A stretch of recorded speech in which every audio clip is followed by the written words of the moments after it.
Hi, my name is Jeff Pagano, and welcome to the Harpin on Rugby preview show. And joining me to look ahead to Leinster's match at the weekend is someone making his 82nd pod appearance. Welcome back to Mr. Neil Keego Keegan. How are we? Summer is finally here. So, yes, good to talk to you. It's great to see. And, well, there was a whole lot of news over the past 2 days. But first up, what did you make of Croke Park last weekend? Absolutely loved it. And fair play to Leinster, fair play to the EPRCXYZ, whoever organises the thing. Don't mention Heineken, it's Investec now. But great day, great organisation. I was standing on the hill. So I got flashbacks to the old days when the old man would bring me to Lansdowne Road, put his pint on the railing. I'd sit underneath it and I would have Guinness dripped on me for 80 minutes. That didn't happen now in Croke Park, but atmosphere was, I'd say we got 35, 36 minutes of atmosphere, and then all the walking that we had to do to get to the hill started taking our energy out of us, and we're obviously not allowed to bring our drinks to the seats, which made us stay still. But no, it was a great day out. Yeah, and as for the match, look, a win's a win. No one's good. We'll sit here in a year's time and we won't remember what happened. First half, I thought, this is amazing. This is great stuff. This is exactly what we need. Everything is working. Everyone is working. And then you could see kind of 58, 60 minutes in, the lads just started losing a bit of energy. They were kind of half a step off, and Northampton spotted it. Fair play to them. But like, there's no way those teams are that close. Like, if we're being honest, Leinster are miles ahead of them. So that's a mistake we can't make between now and the end of the season. yeah, I mean, it was just old-fashioned kind of cup rugby towards the end, and we looked a lot more comfortable earlier on. But I think we got reminded that this wasn't a September URC match; it was a proper Champions Cup semi-final against the Premiership leaders towards the end. So, but we came out on top anyway, and we had a lot of news during the week. I mean, wouldn't even know where to begin with the daily announcements and all this kind of stuff. What have you made of all this? Yeah, it's all great business. It's also a little bit of, with the kind of reaction to the central contracts, it's a little bit of a thumbing your nose at everybody else as well, being so public with all of this stuff. But again, there's very few contracts that have been handed out that you could turn around and bicker with, be against. You know what I mean? Like, Healy gets one this morning, which is great. I don't know. I didn't open it. I don't know if it's 1 year, 2 years, whatever it is, but like, beyond deserving. All the players, they're either investments in the future and votes of confidence for those players, or they are senior players who deserve their re-ups. So yeah, it's like, my worry was, though, during the week on their Instagram, Leinster Instagram, they had a picture of someone who looked like Artie Savea, and I was going, are we going to do it? Are we going to blow up rugby Twitter? But we didn't, or we haven't yet. Yeah, there's still time to come. Anything can happen. Now, I mean, the thing is that what they used to do is they used to have all the announcements on the one day, and it'd be one big release. So it's the same news, just different packaging. And there's people saying, "Oh, Leinster are getting everything. Leinster are getting more, this, that, and the other." It's the same announcements as we would have done, and it's not like there's been no players leaving. There are a few announcements, a couple of players going to Connacht. We have few announcements this way and that, and of course there's people like Al Toa leaving, Charlie Natai is going, Jason Jenkins. So a lot of the players are coming in to replace them. So it's not just all going in one direction. But I think it's a new social media policy, obviously, from Leinster, and it's kept the midweek kind of interesting. They put Yeah. they put out these little teases, and you're trying to work out who it was. Like they did one for church today. It's all good. It's all part of the what we want to do every week. It's getting from one match to the next.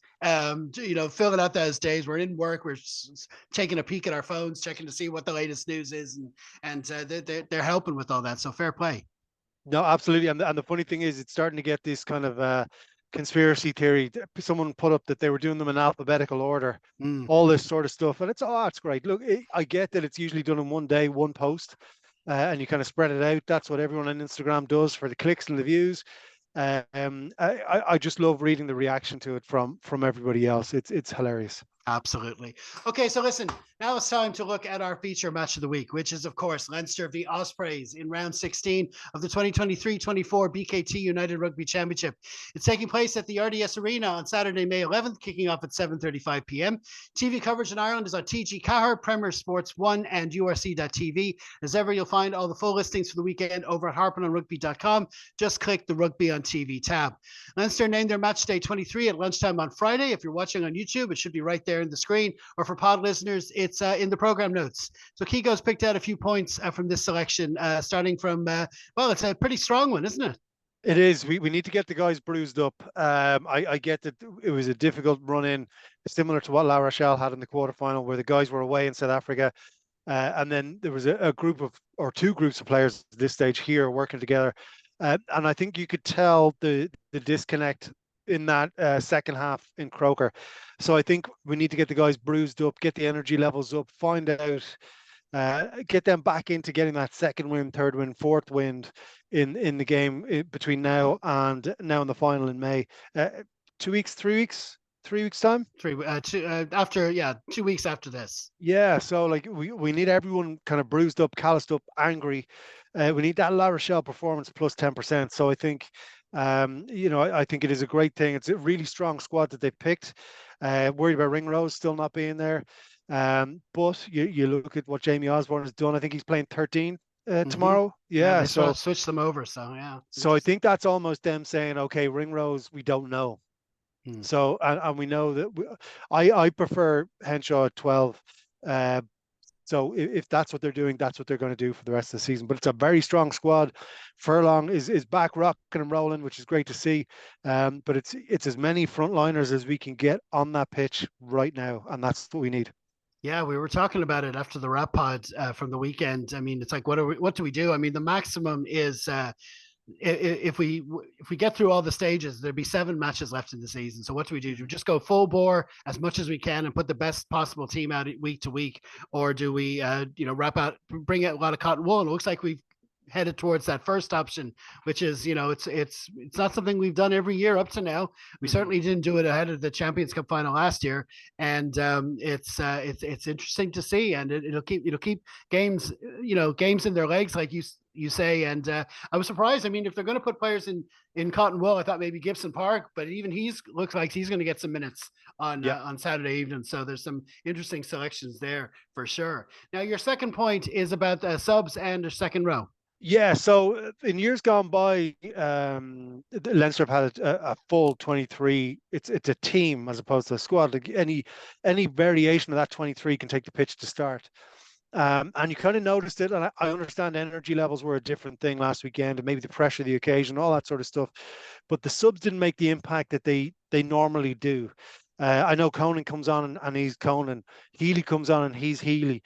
But there was quite a gap between kind of the rest of them and the starting guys. So I think other teams would have watched that and said, okay, we know Gibson Park is a universe unto himself. I think that's why Luke McGrath is going to get minutes in this week. But we know that when the subs come on, there might be a little bit of a gap in terms of everything. And we were missing James Ryan massively, especially when he wasn't getting picked consistently. He was angry. And when he's angry, mixed with that skill that he has and the brain that he has, he was just on his way to surpassing the form he had a couple of years ago. So we are missing him right in the middle. And I do think the second row is, I know Jenkins did some great work in the scrum last weekend when he came on, but I do feel things like the line out is where teams are going to go after us because of that relative, I've got to use the right word here because everyone is brilliant, but the relative difference in our second rows. Obviously back row, there's a million of them, and even Baird can move up, but I think that's a slight problem. The subs in the second row. Yeah, it's interesting. They've gone for Conan 19 and Van der Fleer 20. So there's no kind of recognized second row. I'm thinking probably Ryan Baird might go into the second row if we bring them on. But like you said, nothing recognized. And speaking of second rows, on this Saturday just happens to be Ross Maloney's 30th birthday. So with him going off to Bath and everything, and this is coming to the end of the season, this might be a good time. Leinster fans give him a good send off. So we'll see. We'll see what happens there. But and definitely some interesting selections. And your third point is about Tyke Furlong. Yeah, it was great to see. It was so great to see. The director picked it up in Croker, where he was hitting rucks, clearing people out. It was and offloading, like the old times. And again, that sounds really harsh. Injuries and all the off the field stuff does take it out of you, but he really, really felt like he was back to his best and even surpassing his best with some of those offloads. So I think we were talking about Cotton Wool there a couple of seconds ago. He's a player that we want to rip all that cotton wool off and just let him rip, because he's very, very durable. I think it was just a freak injury that he had in one of his legs or whatever it was. But we need him playing. We need Porter playing. We need Sheehan playing. We need all these players playing. No cotton wool, but it was fantastic. So obviously seeing Gibson Park and Lowe doing their thing, but watching Furlong marshal the middle of that pitch, he stopped everyone that went anywhere near him. It was fantastic to see. Yeah, that was an amazing offload he did. It was the build up to James Lowe's hat trick try in the second half, and he had two guys hauling him down, but on his way down, he managed to just do a little offload that kept the move going. And then we had Baird on the rampage, and it was that was an amazing sequence there. All right, and he's definitely getting back to his best, like you say. Okay, so now it's time to have a quick look at the Ospreys lineup. They currently sit 10th in the URC, so they're still very much in the playoff picture. They lost heavily last time out against the Bulls, but before that, they managed wins against both the Stormers and the Lions, something we couldn't do. So, Keego, how do you see them shaping up?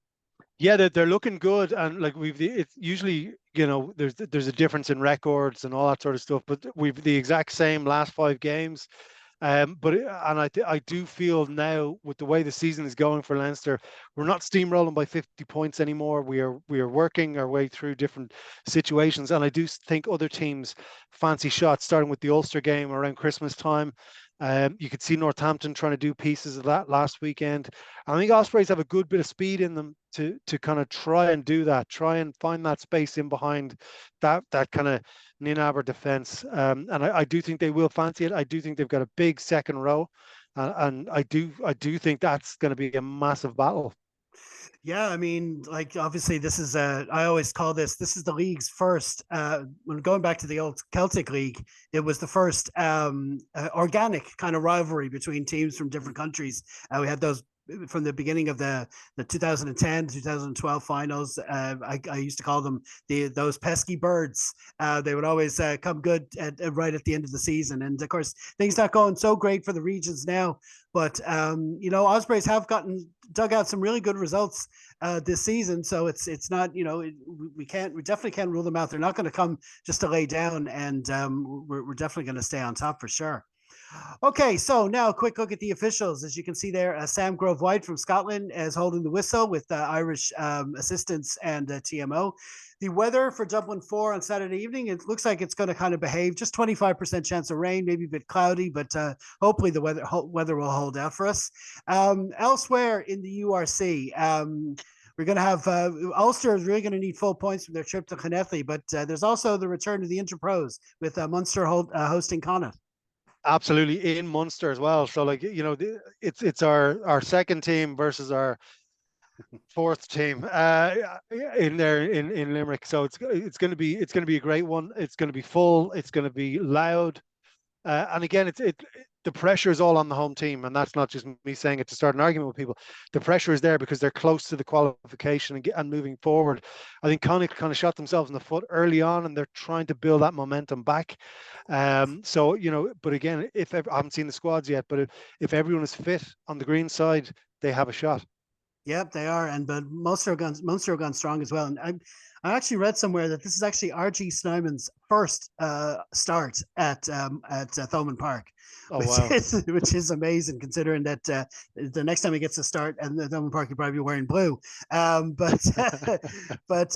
there you go. So no, that's going to be an interesting one for sure. Okay, so now it's a head on the block time, Keego. What are the numbers telling you? How do you see this one panning out? Now, obviously, as we say every week, no one listens to me in this portion of the podcast because I've gotten everything wrong. I think it's going to be closer than I would like. I think there's going to be a little bit of a if we start well, it's a big score. If we don't start well and they start finding parity at different parts of the pitch, it's going to be tough. So I think it's either going to be like a 1-score game or a 10-score game. I think that's where, that's the difference. I think there was a couple of worrying signs last week. I know the competition is different and blah blah blah, but I think there's a little bit of work to be done between the ears, and if we can do that early, then it's a big score. Okay, so Leinster win one way or the other anyway. So Yeah, that's yeah. Okay, okay. Listen, we're gonna leave it there, man. Many thanks for joining us again. Now, what stand-up gigs do you have lined up down the road? absolutely perfect. So next week I'm going to beautiful Kells, County Meath next week. That's in Meath, isn't it? Ordinary level geography. And then we're in the run up to the big show in the Mill Theatre in August. So all these bits and pieces will be creeping up on KeegoLabs.com. Brilliant stuff. You'll find all those links in the program notes. So cheers, man. Have a great weekend. Hope to see you soon. Absolutely. Summer is here. Indeed.